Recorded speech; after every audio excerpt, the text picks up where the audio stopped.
Okay, so for the purpose of keeping it simple, I know you guys have been exposed to a lot of tech, so I'm just going to try and stick to quite an old-fashioned approach of me just recording over slides, PowerPoint slides, and or sharing my screen with you, and performing it as a screen recording. So you won't see my face, yay, at any stage, and we'll just have to see how that goes. Just for now, really, with the first few weeks, I want to keep the reliance on technology to the basics until we can get to grips with what's happening. I know that we're all being exposed to lots of different media right now. So from my point of view, I just want to make sure I can do something that will work and that you guys can access. So that's what I'm going to do. So hi, it's Frances.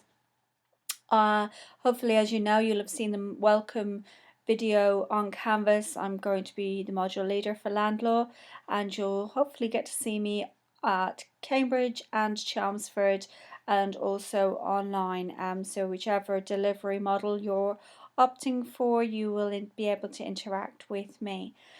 So the purpose of this first lecture is to just kind of ground us all into why land law, what is specific to land law, what it is that you're going to be studying, and hopefully a little bit really about why it matters too. It's a subject that's very important to me, and hopefully I can share that with you. You may have heard some tales about its difficulty or its complexity, and I can't lie and say that that's not true, but the complexity is there for a reason. It's there because it matters so intrinsically to people's everyday lives. But there's a system, there's a beautiful system that we can use to navigate through it. So it's quite structured, and from that point of view, it logically fits together. Where logic may fail and really kind of result in an unfair outcome, we've got equity to step in and pick up the slack there and allow for an opportunity for fairness too. So from my point of view as a system, it works beautifully. Land law is logical and structured, and then equity can step in and also make sure that the outcome makes sense and is fair and human. So thinking about what land is, what we're going to do is we're going to look at what land means. So why, as land lawyers, would you end up having a dispute in land as opposed to anything else? Because if it doesn't fall within the meaning of what we would consider land, it could be a different form of property and require a different way of dealing with it. So intellectual property or contract law for other forms of property, personal property. So we're thinking about land as real property, and that's where you see real estate come in the United States of America. So we're looking at real estate, real property, and that means land. We'll look at the definitions that we get provided with. As land lawyers, we have a tranche of statute, so that's quite nice. You'll have been advised, obviously, to invest in a statute book. Whether you end up taking that into an actual exam, which seems that, not to be the case, but irrespective of that, having a land law statute book alongside you during this module will be invaluable.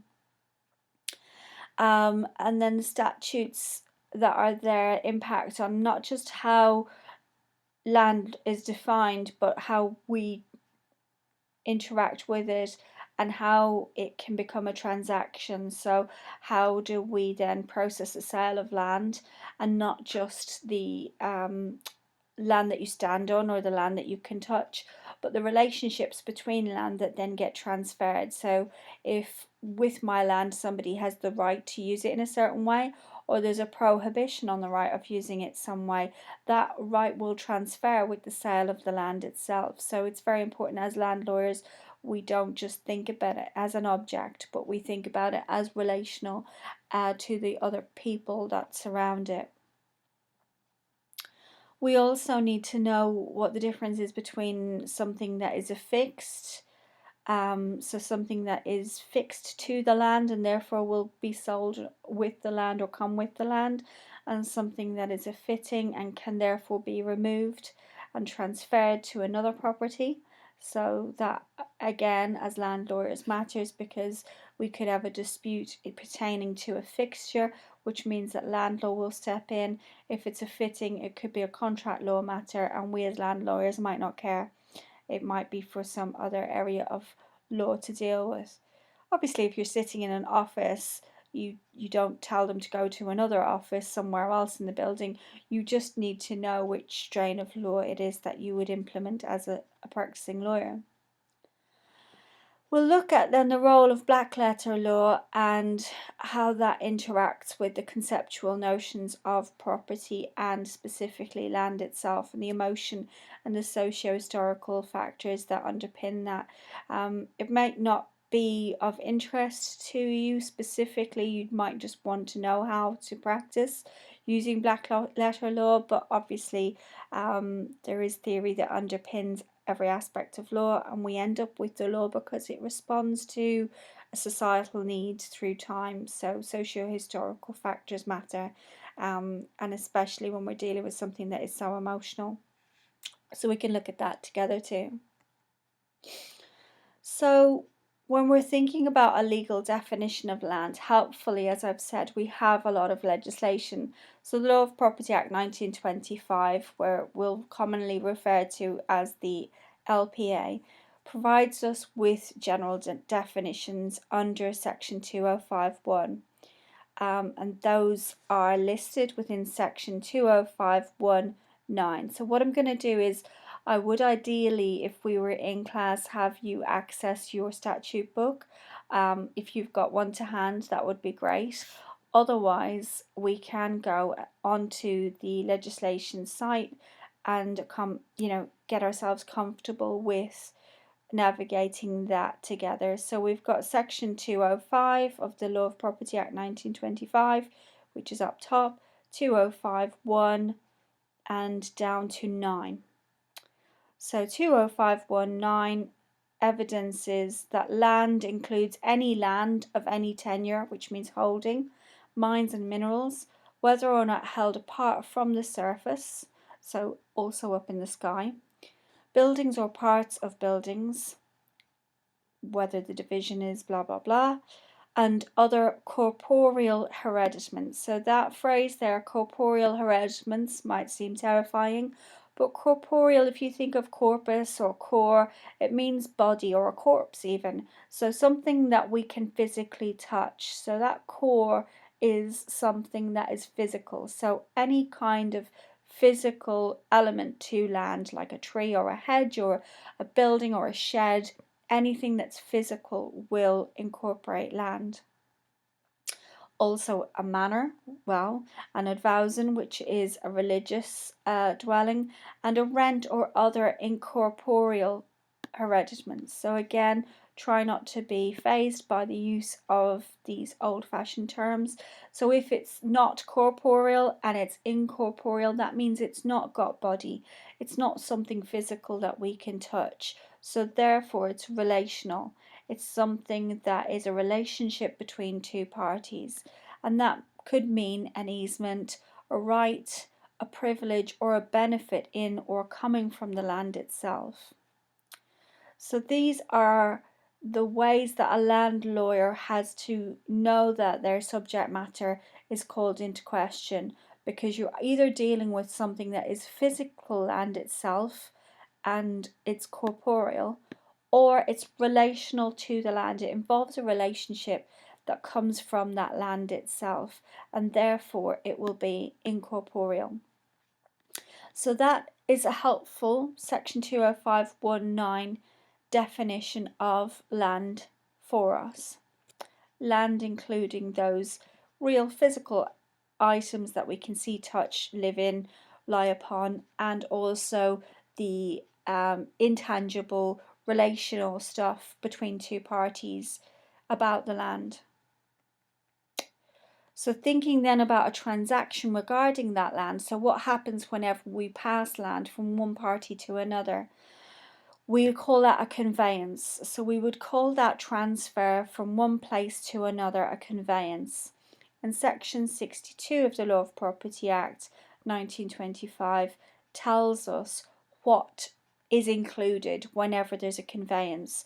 So what is included when a property is sold from one party to another, from party A to party B? What comes with and included in that sale? If you're thinking about a car, selling a car from one party to another, generally you kind of sell it as it is. You might want to take your seat covers out, or your CDs definitely, but maybe not the CD player. But you would have a conversation around that. In land, we have it legislated, so we know what comes with the land whenever it's going to be conveyed. Again, going to move you back now to the statute itself, and section 62(1). A conveyance of land shall include and convey with the land all buildings, erections, fixtures, commons, hedges, ditches, fences, ways, watercourses, all of those being physical, so all of the physical aspects of land, corporeal.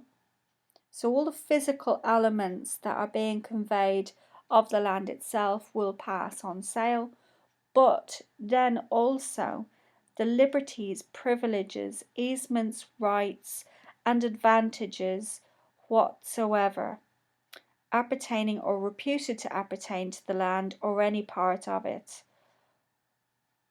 Okay, so we're thinking about not just passing the land and the physical aspects over to someone else, but now recognizing that we can pass the intangible across too. All those rights, etc., can transfer on sale.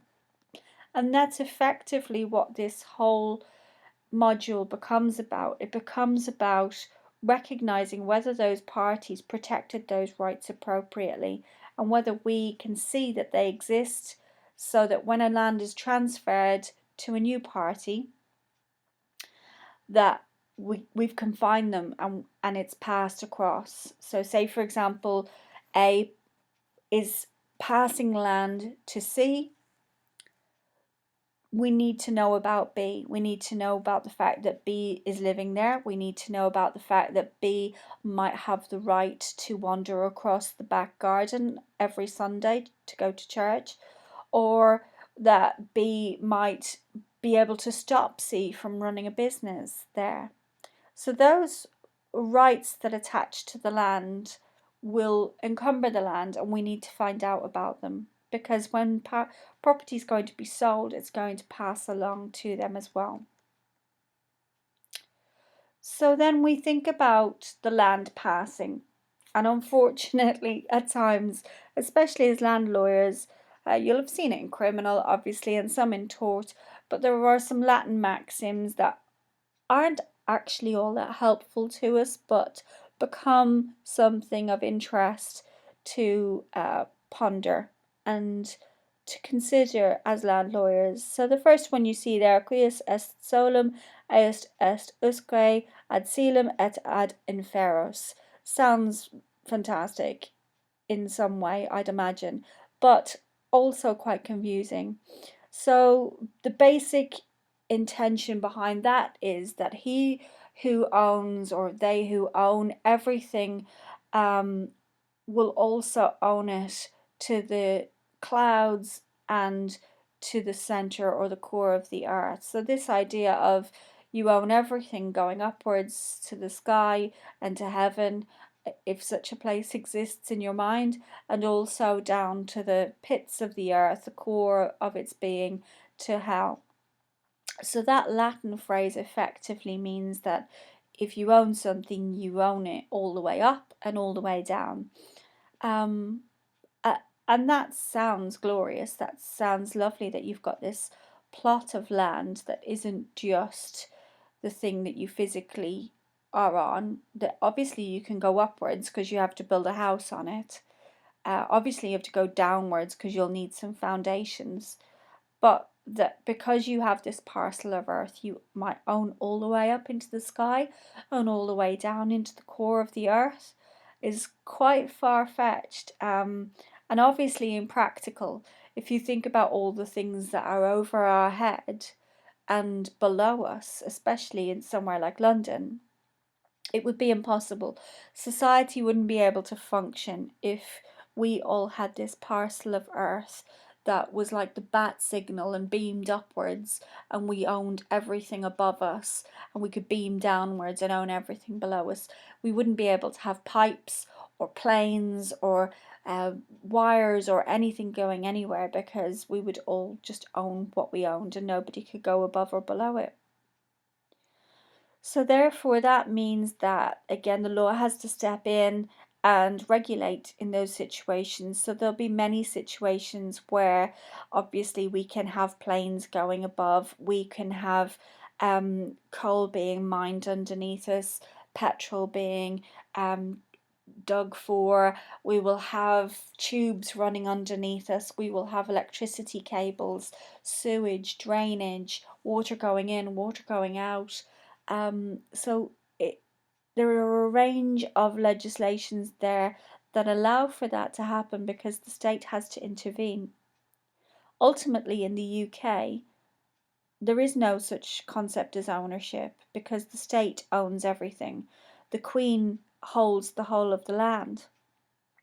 So any plot of land that we end up with, that we say that we own, we are holding really in abeyance. We're allowed to have it, we're allowed to have our time on it, but the state and definitely the Queen actually regulate our ownership or regulate our hold over the land.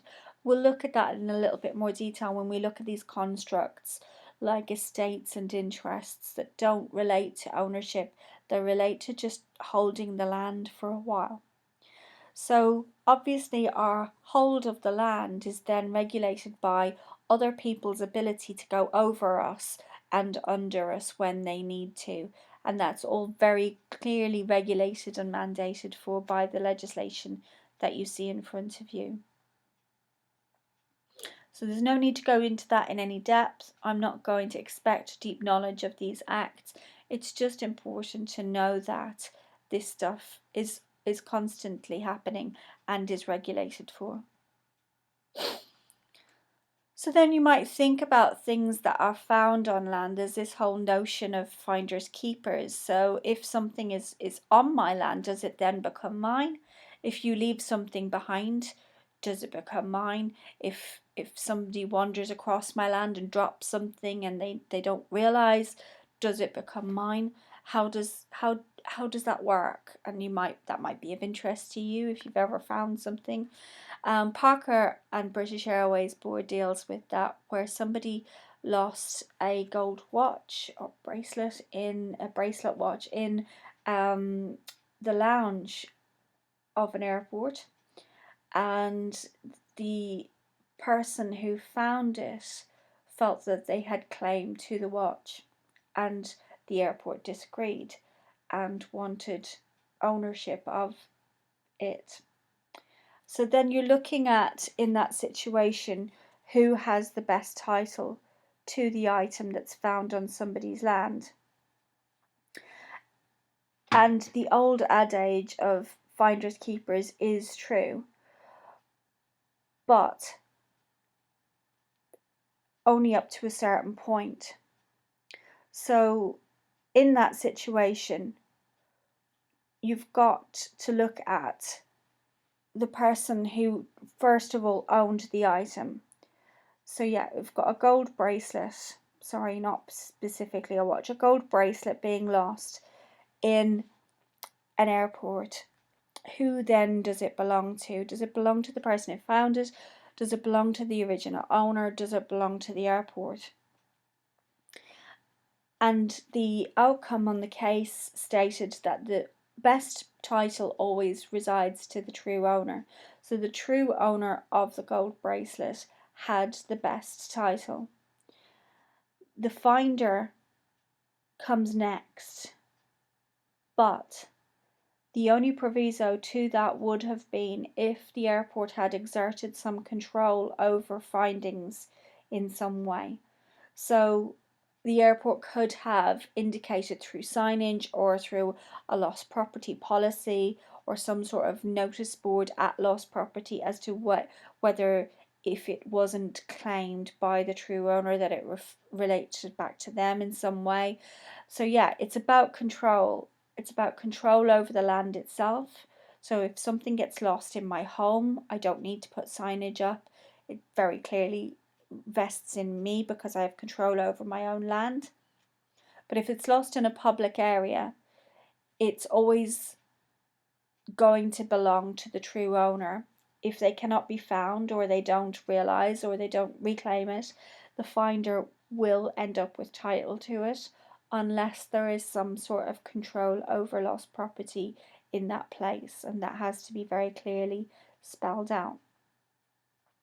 As regards treasure, you can click on that link if it interests you, but again, is a Treasure Act. There are many ways of dealing with treasure, again, because a lot of it will vest back into the state, and the Queen and her ownership of land will hold sway in that situation. So there are many pieces of legislation, very specific criteria as to how to deal with treasure that you can investigate if you are very interested in it. So that's items above the ground, or things that are lost on land. If you're thinking then about items that have gone into the ground itself, and whether they form part of the realty, whether they form part of land law itself, we've got another Latin maxim there, so superficies solo sedit, which kind of means this essence of something that attaches and affixes itself to the land becomes at one with it. So something that ends up within the ground or within the land comes as an attachment, becomes part of it. You can see that with trees, and that might be a situation in some properties where people would choose to put a plant in a pot and take it on with them, as opposed to planting something in the ground and it becoming one with the property and with the land itself, and being affixed and not being able to be taken. So the key case in this area is Elliotstone and Morris, which was an unusual one regarding repossession of a bungalow.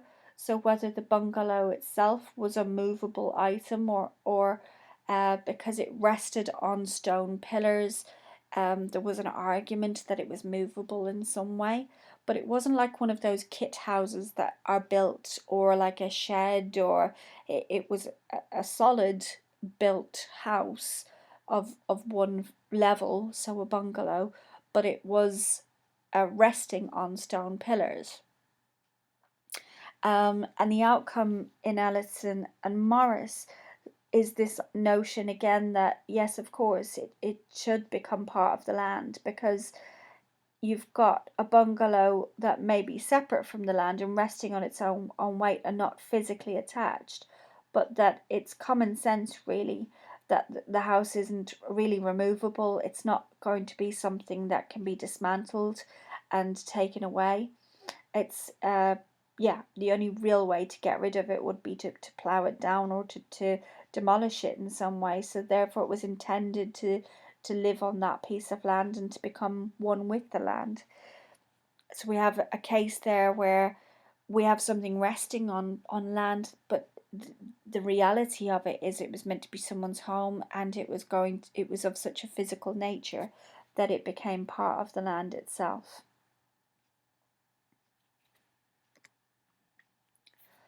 So the way that land law relates to this area is thinking about whether something has become affixed, so a fixture, or a fitting. So a fixture being something that you see as an item that is attached to the land itself, and or the courts recognize it as having become attached to the land through its nature of being affixed, or through the fact that it's needed, or it's important or integral to the use or enjoyment of the land. So we can look at that in more detail in the next slides. What did I just mean by saying, oh, it's so important to the enjoyment of the land that it becomes fixed? Surely it has to be physically fixed like the tree roots were. So we can, that's the kind of crux of this area of thinking about how important it is to the building and how affixed it is are the two tests that we'll look at momentarily. But if we go back to section 62 of the LPA, we can see that you're going to have fixtures coming with the land as well. So you've got the conveyance of land will include, so conveyance of land with houses and buildings will include and also convey with the land, the houses and the buildings, all outhouses, erections, fixtures. So that phrase there means that anything that is recognised as affixing to the land. So we see it there, and we see it here as well, that fixtures will pass from one property to another once it has been determined that it does affix to the property.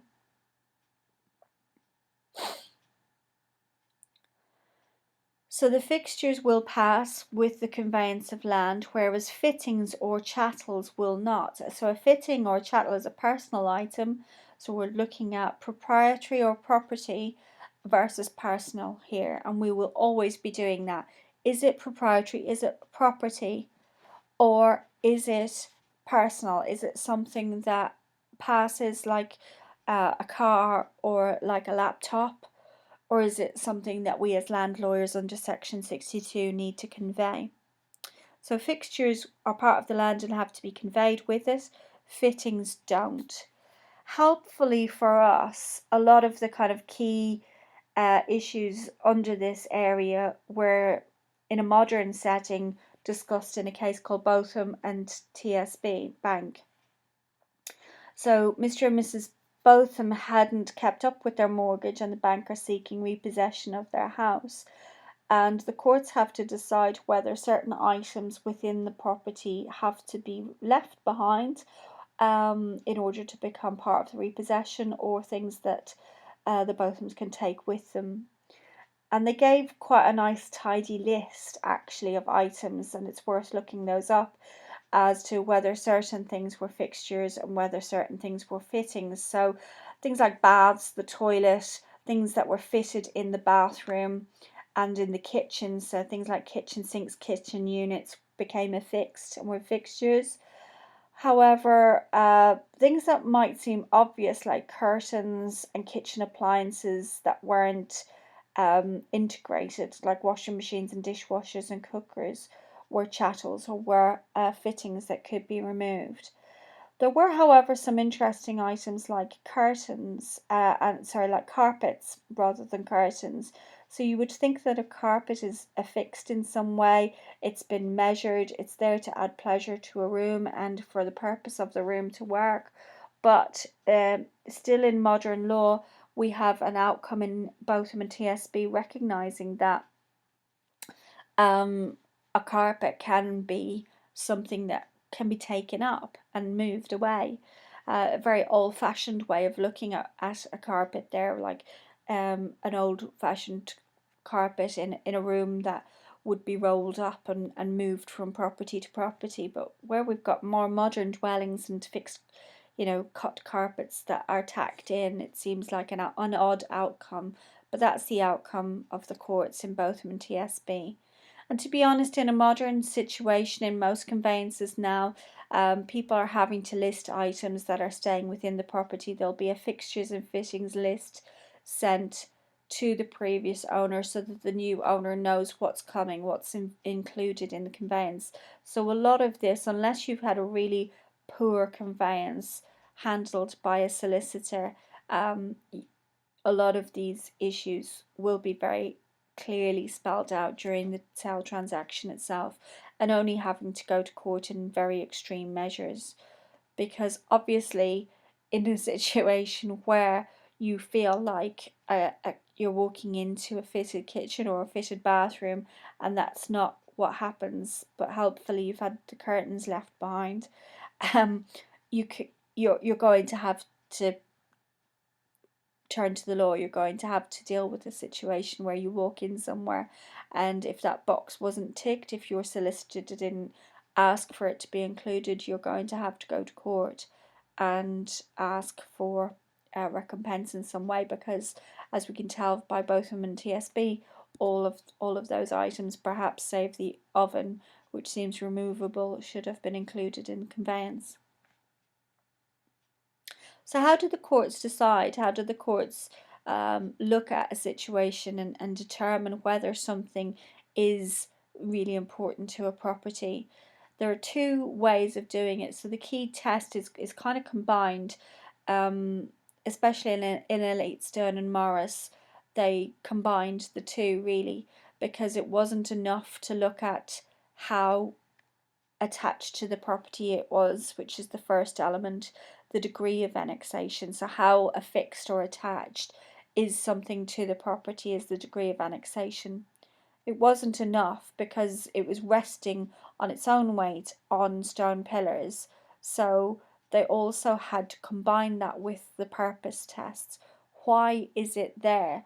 What's it being used for? How integral is it to the land or to the use of the property itself?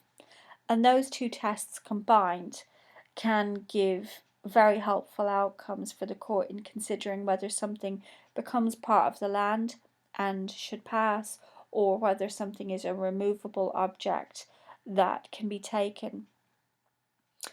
We've got some very conflicting case law in this area as well, so it again is really important for solicitors or future land lawyers to know and understand that you have to write this stuff into the conveyance. You have to have it really clearly spelled out for a new purchaser what is coming with the sale of land, because the court outcomes on this are, you know, at best erratic. There are some very unusual outcomes.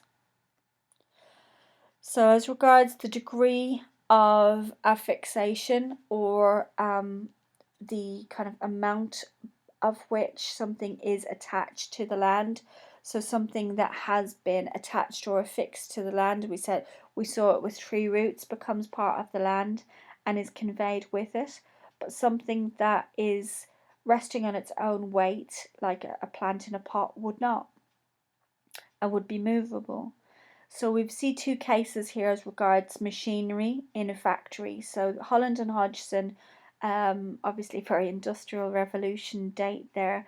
We've got very old-fashioned property. We've got a mill with very heavy machinery going through stone floors. So we have kind of bolted things that are bolted down. They're very, very heavy machines. They're spinning looms within this factory, attached by their own weight, but also bolted in to stop them moving around. So they're not being bolted in to affix and attach them to the land and give land value.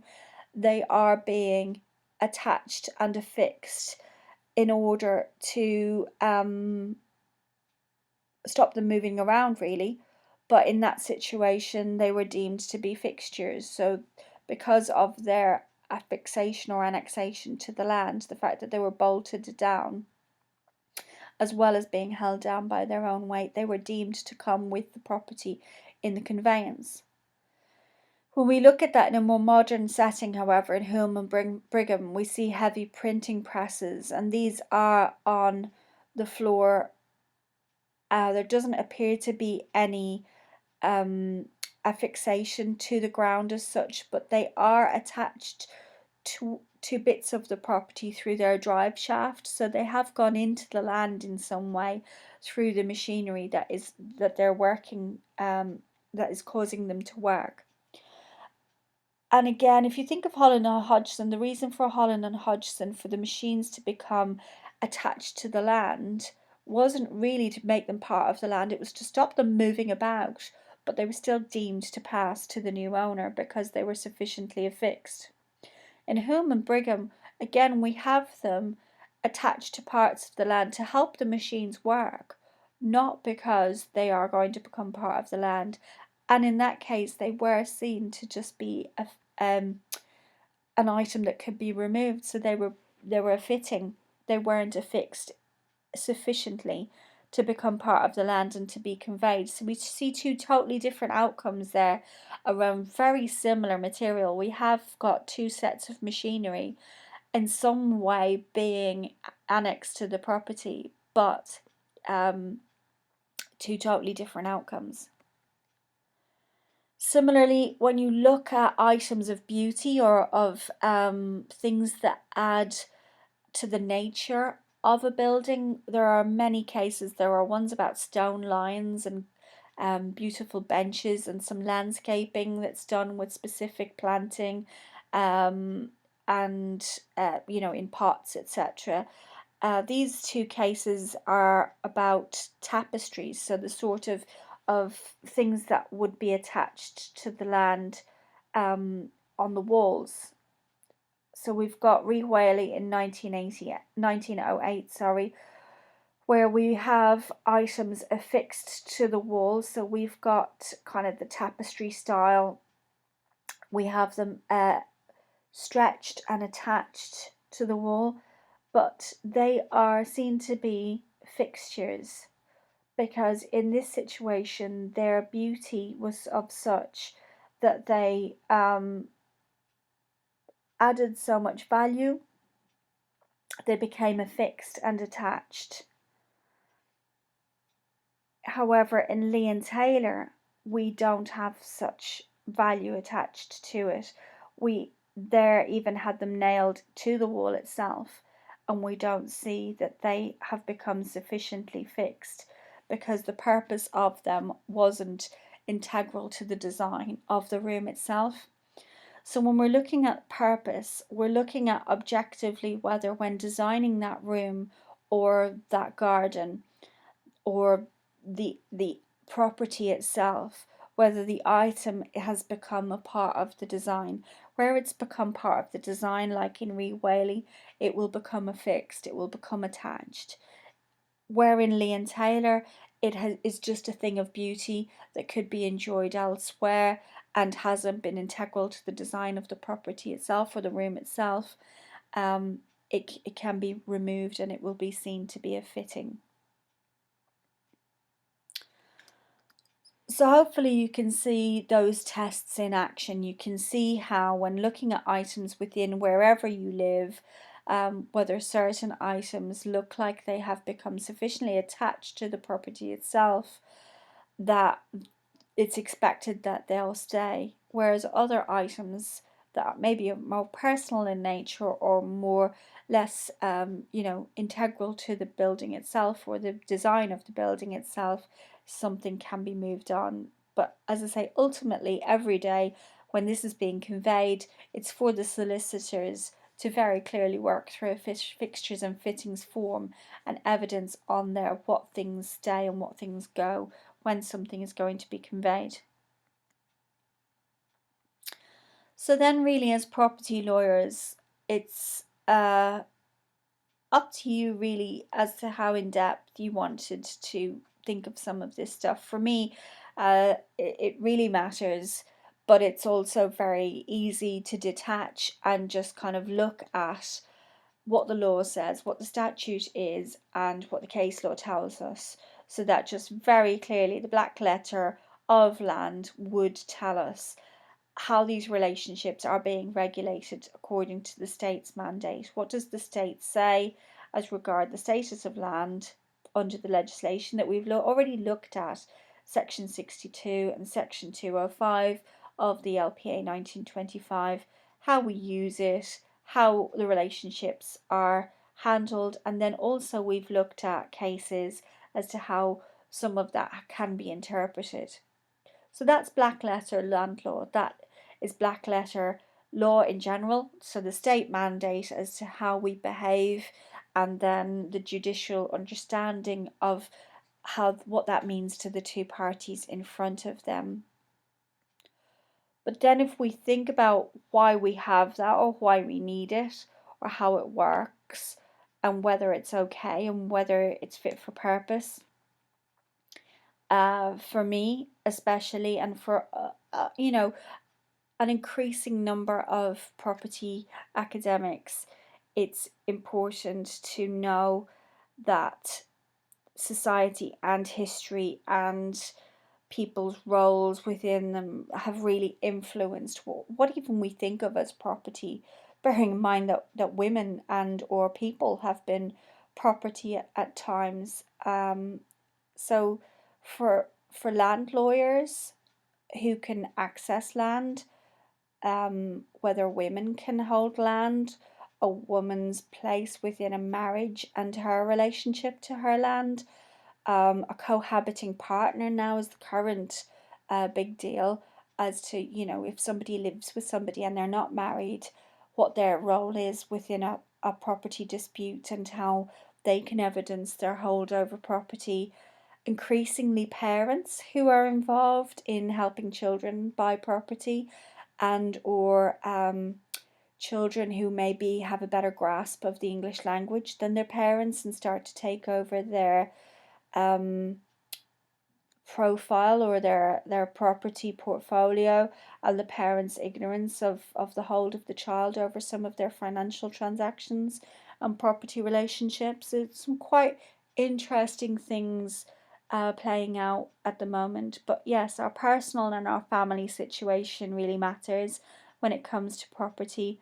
Historically, who has been able to hold property or hold land, and whether society has recognized that relationship too. Who has power within that decision making partnership? So, not just thinking about the state and us, and the state telling us how to relate to our land and whether we can or cannot behave certain ways, but also the power in decision making within parties who are signing a mortgage. If one party needs the money more than the other party, um, again thinking not just about couples but parent child as well. Um, who has the power within the party? Who has the power in making the decision?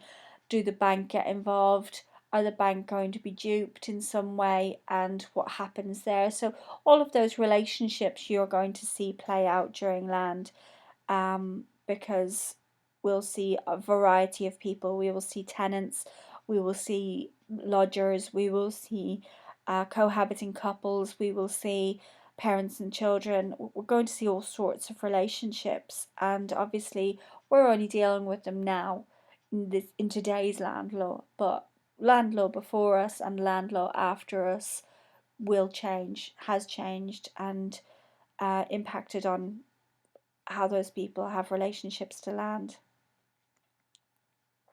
So what that means for us when we look at any plot of land, it has been subjected to those factors historically.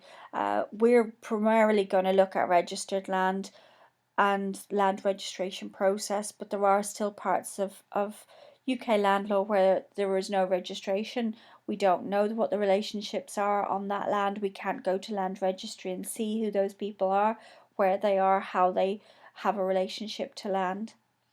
As well as that, even where we may know, other parties have a place too, because if you think about somewhere like Leicester Square in London, well, the reason no one can build on Leicester Square is because it's protected by the neighbours of Leicester Square, and a case law that we will look at together.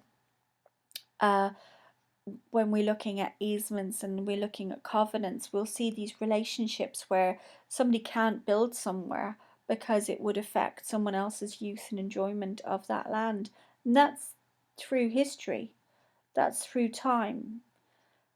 So, all of that interplay is important in land law, and it's up to you how in depth you want to get with any of that. And I'm happy to have a chat about any of it, but it's all to play for in my mind, and we will look at disputes and we'll resolve them. But if you're interested in knowing how historically they've come about, or it does matter. So we've looked at land as it's defined in this moment by the Law of Property Act 1925. we've looked at the fact that we're going to see how other statutes impact on definitions of land and how land is sold, and that the sale of that land isn't just about the physical aspect, but we're thinking about relationships, those incorporeal hereditaments too. We've also looked at what land means in terms of going upwards and downwards and the impact other parties have on that, and what comes with land physically as a fixture, something that's attached and affixed to land, as opposed to a fitting that can be movable and transferred to another property.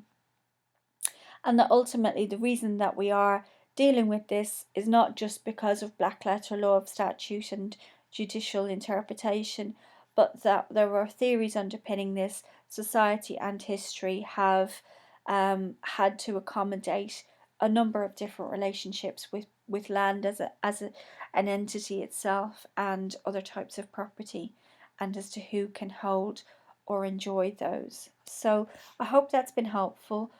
I know that it's brief, but that's the nature of our current beast, and I look forward to seeing you all at some stage this week. And obviously, we'll have another lecture to be recorded in this way too. Thank you.